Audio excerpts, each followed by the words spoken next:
നമസ്കാരം. ഏഷ്യ ടിവിയുടെ എപ്പിസോഡിലേക്ക് എല്ലാ മനഃപ്രേക്ഷകർക്കും സ്നേഹം നിറഞ്ഞ ഹൃദയം നിറഞ്ഞ സ്വാഗതം. ഇന്നത്തെ നമ്മുടെ വിഷയം കുടുംബക്ഷേത്രം കണ്ടുപിടിക്കാൻ ഒരു എളുപ്പ വഴിയാണ്. ഇത് കുടുംബക്ഷേത്രം അറിയാൻ പാടില്ലാത്ത ഒരുപാട് പേരുണ്ട്. കുടുംബക്ഷേത്രം ഇല്ലാത്തതായിട്ട് ആരും തന്നെ കാണുകയില്ല. അപ്പം നമുക്ക് പൂർവികരായിട്ട് പറഞ്ഞു തന്നിരിക്കുന്നത് വെച്ച് കഴിഞ്ഞാൽ ഓരോ സമുദായക്കാർക്ക് അച്ഛൻ വഴിക്ക് പറഞ്ഞിട്ടുണ്ട്, അമ്മ വഴിക്ക് പറഞ്ഞിട്ടുണ്ട്. അങ്ങനെ ഓരോരുത്തർക്കും ഓരോ വഴിക്കാണ് കുടുംബക്ഷേത്രത്തെ പറഞ്ഞിട്ടുള്ളത്. കുടുംബദേവതയുണ്ട്, ധർമ്മദേവതയുണ്ട്, വെച്ചാശ്രയ ദേവതയുണ്ട്, പരദേവത എന്ന് പറയപ്പെടാറുണ്ട്. ഓരോരുത്തരും ഓരോ ഭാഷയെ പറയപ്പെടുന്നുവെങ്കിലും നമ്മളെല്ലാം ഒന്ന് തന്നെയാണ്. അല്ലെ, ഓരോ രീതി പറയുന്നെങ്കിലും എല്ലാം ഒന്ന് തന്നെയാണ്. ഏകമയം പരബ്രഹ്മം എന്ന് പറഞ്ഞ പോലെ. അപ്പം കുടുംബക്ഷേത്രം അറിയാൻ പാടുള്ളത് ഒരുപാട് പേരുണ്ട്. അപ്പം നമുക്ക് അച്ഛൻ വഴിക്കാണോ അമ്മ വഴിക്കാണോ ഒക്കെ നമുക്കൊരു നല്ലൊരു ആചാര്യനെ കണ്ട് അല്ലെങ്കിൽ നല്ലൊരു ജ്യോതിഷനെ കണ്ട് പ്രശ്നം വെക്കുമ്പോൾ നമുക്ക് അറിയാൻ സാധിക്കും. നമുക്ക് സംശയമുള്ള ക്ഷേത്രങ്ങളുണ്ടെങ്കിൽ അതാണോ എന്ന് നമുക്ക് നോക്കാം. നമുക്ക് സംശയങ്ങളൊന്നുമില്ല, നമുക്ക് പൂർവികമായിട്ടുള്ള ഒരു ക്ഷേത്രങ്ങളൊന്നും പറഞ്ഞു തന്നിട്ടില്ല. പൂർവികമായിട്ടുള്ളവർ എവിടേക്കോ പോകുമായിരുന്നു, പക്ഷെ അവരൊന്നും നമുക്ക് പറഞ്ഞു തന്നിട്ടില്ല. നമുക്ക് വേറെ ഒരു ജ്യോതിഷം കണ്ടപ്പോൾ ഒരു ക്ഷേത്രം പറഞ്ഞു, വേറെ ജ്യോതിഷം കണ്ടപ്പോൾ വേറൊരു ക്ഷേത്രം പറഞ്ഞു. നമുക്ക് തന്നെ ആപ്പാട് ആശയക്കുഴപ്പത്തിലാണ് നമ്മൾ നിൽക്കുന്നത്. ഏത് ക്ഷേത്രമാണെന്ന് നമുക്കറിയില്ല.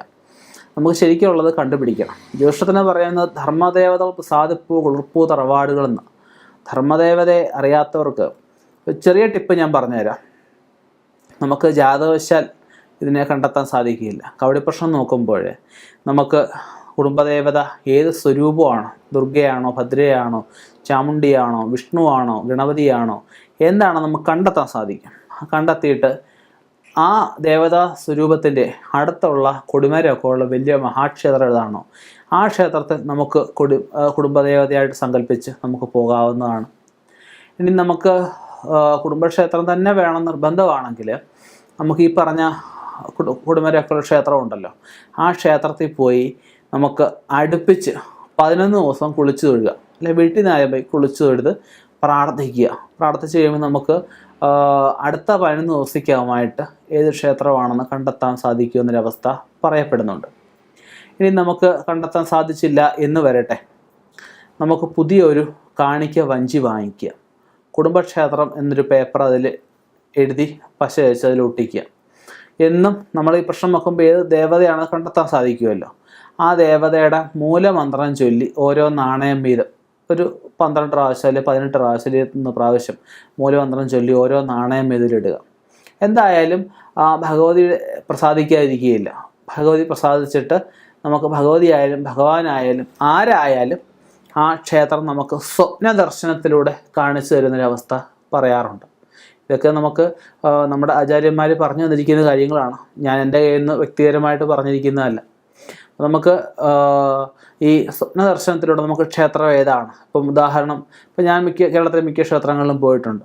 ഇപ്പോൾ നമുക്ക് ഇന്നടത്ത് ഇന്ന ആൾ നിൽക്കുന്നു, ഇന്നടത്ത് സദ്യാലയമുണ്ട്, ഇന്നടത്ത് തന്ത്രിക്ക് ഒരു റൂമുണ്ട്, അല്ലെ ഇന്നടത്ത് ആന നിൽപ്പുണ്ട്, അല്ലെ ഇന്നടത്ത് ഇന്ന സംവിധാനങ്ങളുണ്ട്, അതിൻ്റെ ഫ്രണ്ടിൽ ഇന്ന ബോർഡ് വെച്ചിട്ടുണ്ട്. അപ്പം നമുക്ക് ആ ക്ഷേത്രത്തിൻ്റെ ബോർഡോ എന്തെങ്കിലും നമുക്ക് സ്വപ്നത്തിൽ നമുക്ക് ഉണ്ടാവാം. ഭഗവാനിൽ നിന്നും ഉണ്ടാകുന്നതാണ്. നമുക്ക് അറിവ് ഞാൻ നേരത്തെ പറഞ്ഞിട്ടുണ്ട് 5 വിധത്തിലാണ് കിട്ടുന്നത്. നമുക്ക് പ്രത്യക്ഷം, അനുമാനം, ഉപമാനം, ശാബ്ദം, സ്വപ്നം.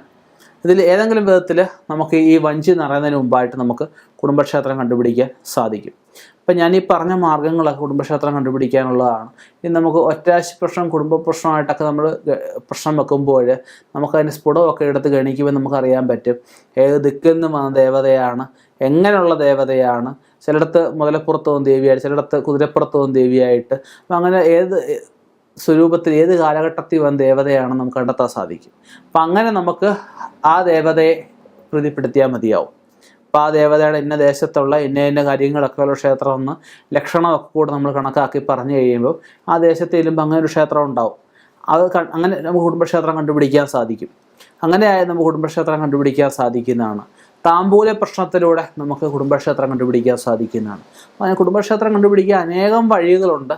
നമുക്ക് അത് നല്ല ഒരു ആചാര്യനെ കണ്ട് അദ്ദേഹത്തിൽ നിന്നും നമുക്ക് വിശദമായിട്ട് കാര്യങ്ങൾ അറിഞ്ഞ് പോയി നമുക്ക് സ്മരിക്കുക, അല്ലെ പോയി ആചരിക്കുന്നതാണ് ഏറ്റവും ഉത്തമമായിട്ട് പറയപ്പെടുന്നത്.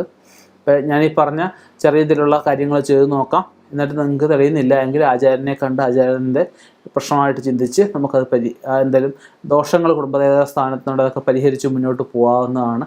ധർമ്മദേവത പ്രസാദിച്ചെങ്കിൽ തറവാട്ടിലെ വീട്ടിൽ ഐശ്വര്യവും ഐക്യത സമാന സന്തോഷവും ഒക്കെ നിലനിൽക്കുമെന്ന സത്യം മനസ്സിലാക്കുക. ഇനിയും ഇതുപോലെയുള്ള വ്യത്യസ്തമായ വിഷയങ്ങളുമായിട്ട് കണ്ടുമുട്ടാം. നിർത്തുന്നു. നന്ദി, നമസ്കാരം.